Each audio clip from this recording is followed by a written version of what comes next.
bearing for O levels. The diagram shows the positions of four islands at A, B, C, and D. A is due north of B. A B के north में है, ये north direction में है. D A C 48 degree और इसी तरह से c a b 55 degree, b c a 51 degree and AC 19 kilometer, AD 27 kilometer. Calculate the bearing of D from A.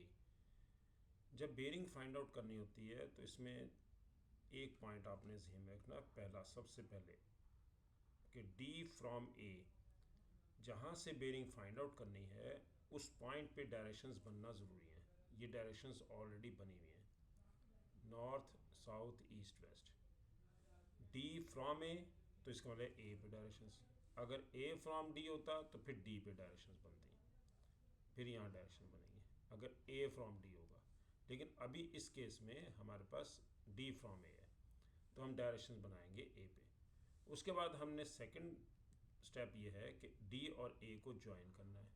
ये डी और ए को ज्वाइन किया है और वो ऑलरेडी ज्वाइन है डी ए लाइन बन गई. थर्ड और लास्ट स्टेप ये है कि एंगल फाइंड आउट करना है from north clockwise to D A तक.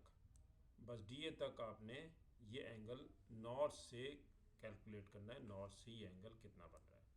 टोटल ये एंगल आपको रिक्वायर्ड है और ये एंगल हमें चाहिए कि नॉर्थ से यहाँ तक एंगल क्या होगा डी ए लाइन तक. हमें पता है कि ये नॉर्थ है तो साउथ होगा, ज़ाहिर है नीचे साउथ होगा, और टोटल ये एंगल हमारे पास है, हाफ एंगल जो है वो है 180. 180 डिग्री. यहाँ तक तो 180 है, ये 180 है. और इसके बाद हम देख सकते हैं कि 55 और 48 टोटल. हम अगर हम बेयरिंग निकालना चाहते हैं तो बेयरिंग नॉर्थ से डी ए तक की लाइन थी और अब हम इन्हें ऐड करते हैं. 180 प्लस 55 प्लस 48 टोटल एंगल हम इसका फाइंड आउट कर लेते हैं. 180 plus 55 plus 48 is equal to 283. ये हमारे पास कैलकुलेट हो गया bearing of D from A. Bearing of D from A. First step ये होगा कि ए पे डायरेक्शंस बनेंगी जिससे बेयरिंग फाइंड आउट करनी है. सेकंड स्टेप ये होगा कि डी और ए को ज्वाइन होना ज़रूरी है, वो ज्वाइन है ऑलरेडी. थर्ड स्टेप ये है कि एंगल फ्रॉम नॉर्थ क्लॉकवाइज निकालना है डी ए लाइन तक. हमने वो फाइंड आउट कर लिया. 180 यहाँ तक था और उसके बाद टोटल 55 और 48 भी हमने इसमें ऐड किया. ये टोटल बन गया 283. 3 डिजिट्स में आपने हमेशा बेयरिंग को लिखना है 283. अगर 44 आता है तो हम इसका आंसर लिखेंगे 044. 3 डिजिट्स में हम इसका आंसर लिखते हैं क्योंकि स्टार्ट ही 0 से होता है और 360 तक जाता है. ये था part 1, part a. Next part है calculate the bearing of a from c. अब ए फ्रॉम सी का मतलब ये हुआ कि अब हमें इसमें सी पे हमें डायरेक्शंस बनानी है. फर्स्ट स्टेप तो ये हो गया, सी पे डायरेक्शन बनेंगी. ये है सी और ये नॉर्थ हो गया, नॉर्थ यहाँ पर है.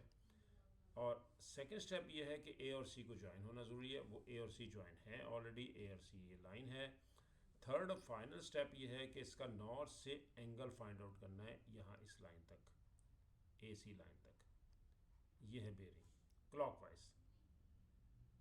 अब हम ऐसा करेंगे कि हमें पता है कि ये ए सी लाइन है और ये सी पॉइंट है, ये ए पॉइंट है. हमें यहाँ भी नॉर्थ है, ए पे भी नॉर्थ है और सी पे भी नॉर्थ है. और अगर देखा जाए थोड़ा सा नॉर्थ को हम एक्सटेंड करते हैं तो ये एंगल हमें दिखाई दे रहा है 55. ये एंगल देखें 55 है, ये एंगल हमारे पास है 55. इसी तरह से अगर 2 लाइंस पैरेलल हों तो ये ट्रांसवर्सल है इनका, इसलिए ये आपके पास कॉरस्पॉन्डिंग एंगल होगा, ये भी 55 ही होगा क्योंकि ये जी बन रहा है. जी अब मैं स्ट्रेट करके दिखाता हूँ आपको.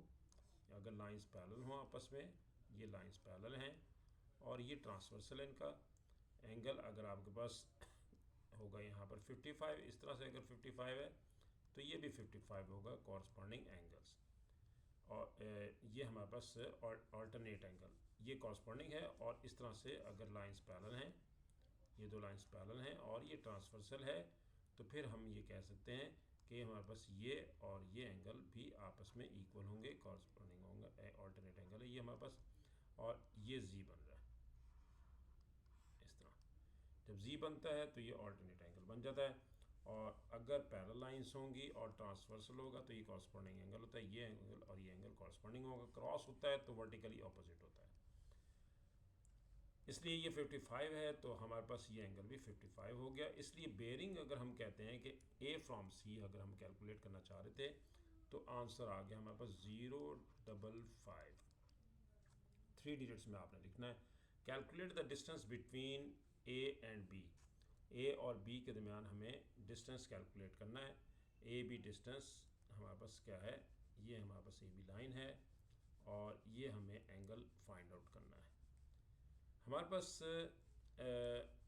एक साइड जो कि ए बी लाइन है उसकी लेंथ हमें फाइंड आउट करनी है और इस ए बी लाइन के ऑपोजिट एक एंगल है और वो एंगल है 51। हम थर्ड एंगल भी यहाँ पर निकाल लेते हैं। हमारे पास थर्ड एंगल क्या आ सकता है, टोटल ट्राइंगल की डेफिनेशन यही है कि sum of angles equals to 180 degree. तो थर्ड एंगल हम फाइंड आउट कर सकते हैं 180 माइनस 51 माइनस 55 माइनस 55। इनको हम इनका डिफरेंस ले लेते हैं, 180 में से माइनस करते हैं। 180 माइनस 55 माइनस 51, ये हमारे पास आ गया 74।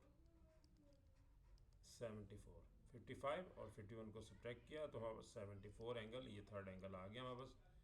और अब हम इस पे साइन लॉ लगा लेते हैं। साइन लॉ ये है कि कोई भी साइड, ये ए बी साइड है, ए बी साइड हम रखेंगे न्यूमरेटर में divided by sine of opposite angle, इसके सामने वाला एंगल है 51, sine of 51 degree is equal to 19 divided by 19 के अपोजिट एंगल है 74, साइन ऑफ 74।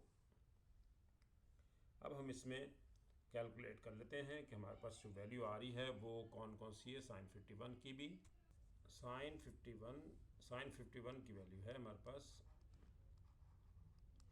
0.771।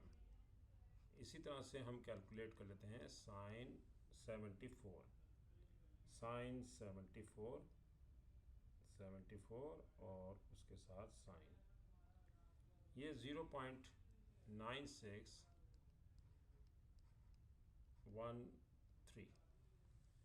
हम इससे पहले डिवाइड कर लेते हैं। 19 divided by 19 divided by 0.9613 equals to 19.76 और अब हमारे पास ए बी डिवाइडेड बाय 0.771 है, इसलिए अब हम इसे मल्टीप्लाई कर देते हैं। ए बी की वैल्यू कैलकुलेट करना चाहते हैं तो 19.76 मल्टीप्लाई बाय 0.771, इसे हम मल्टीप्लाई कर देते हैं। मल्टीप्लाई बाय 0.771 से आंसर आ गया 15.4। ये ए बी लेंथ हमारे पास कैलकुलेट हो गई। ये हमारा क्वेश्चन था।